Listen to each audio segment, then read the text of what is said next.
Welcome to week 9 of the Tuesday Takedown. A lot happened around the league this week, and I'm wrapped in my Colts blanket. Colts and I have something in common. We both got a win this week. So the Tuesday Takedown will be done while I'm eating this little miniature piece of chocolate. Brooks got me on this diet where I basically can only eat blades of grass, celery, and this little square of chocolate, so I will be savoring this throughout the takedown. Yeah, that's good. I'm just going to go down the list here and talk about some of the week's action. First of all, we had me and Daniel projected like right even at the start of the week. Clearly my team, performed a little bit better. Adrian Peterson had 37 rushes, so it's looking good for me going forward. Diggy, that Alshon Jeffrey and AP trade. Really liking it, bud. I'm riding a cool 3-game winning streak now, and because Bobby finally got the rug ripped out from under his lucky ass, I'm only 1 game back now. We'll see what happens with the Zeke suspension, but I'm coming for you. Moving on, we have a early candidate for ass beating of the year with Logan and Jim. Jim, it looks like actually you scored 10 points or 11 points in Monday Night Football. So it's 126 to 58. You're still projected to lose by 64 points. So, obviously, I don't think that's what you were looking for at the start of the week. Logan has a squad that finally performed with some good GM moves, and he's got a lot of depth, too. I think he's pretty well stacked at every position. I still like Logan if he can not outmanage himself. I think Logan will make a little run at the title this year. Then we've got the Suckfest Bowl between Chris and Jeff. I wish I could give both of you a loss this week. It's currently 8 to -3, and you're both projected at 55.8 as we speak. I actually do hope you tie and it somehow comes down to a ping pong match of some sort, because I think that would be justice for the week you guys are having.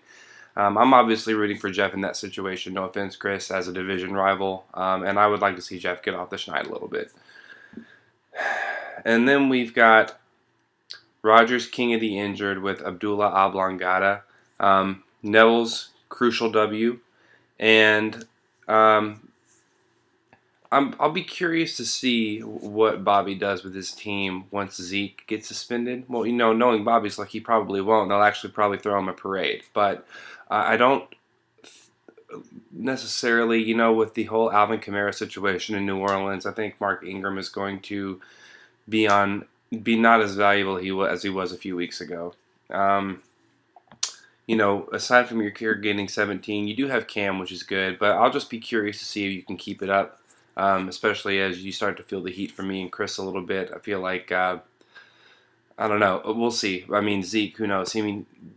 Honestly, I think the case against him is kind of bullshit. The NFL, didn't they blatantly lie or something about witness testimony? I don't understand how that suspension can hold up, but you never know with Roger Goodell. So, Neville's has a great squad. Starting Kenyon Drake, solid waiver wire pickup there in the absence of Jay Ajayi, and solid double-digit week from Tyreek Hill. I'm assuming you'll be starting Ajayi going forward. I know there was a kind of a question of whether or not he would play this week, so I can't fault you for that. Can't take you down over it. So thank you for winning. And we've got Girly Man and Win It for Wear. I want to say that Dickey's unlucky because T.Y. Hilton scored 29.5, but Dickey, you're projected at 48.9 points right now, man. That'll not get it done. Currently, you're going to be looking at a 3-game losing streak, so trending in the wrong direction. With the exception of Todd Gurley, their team hasn't done a whole lot. Tampa Bay, to be fair, has had an abysmal year, and that kind of has flowed through Jameis Winston and Mike Evans. I know Jameis Winston had a shoulder injury, so 3.5 points, that sucks. But you need to pick up some W's and pick them up fast, especially with the strength of your division. Finally, we've got Team Fantasy and a team has no name. Brad, back in the losers column this week. A sub 70-point week at this point is what it's projected for. The lone bright spots being Kelsey and Smith. Moving to 3-6 after a 2-0 start. Looks like your highly touted run of making the playoffs is about to come to an end, my friend, sitting 3 games back of your brother. Derek getting back onto the winning track. I know Bell was on bye. Kareem Hunt, another single-digit week, cooled off significantly. But, overall, a win is a win. 93 points is solid, taking the lead in your division. I forgot about my chocolate square. It's fucking good. Remember, gentlemen, this is what we're playing for. You got 4 more weeks of the regular season. Push hard. The only money that I still need to get, I need $30 from Brad, and I need Dickie's money too. So, we're in good shape. I really am liking how close the league is this year, and I think this is a good point to make about not giving up. Chris and I were sitting there at 1-5, and I honestly had written it off. I was just kind of keeping up with it because of the Tuesday takedown, but a lot of parity in the league. No one's really blown the doors off of anyone, and no one's out of it. Even still.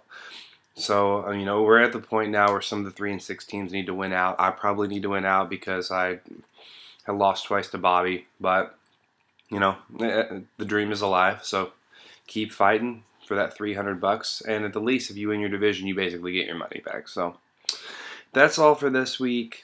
Same time next week. Later, Toads.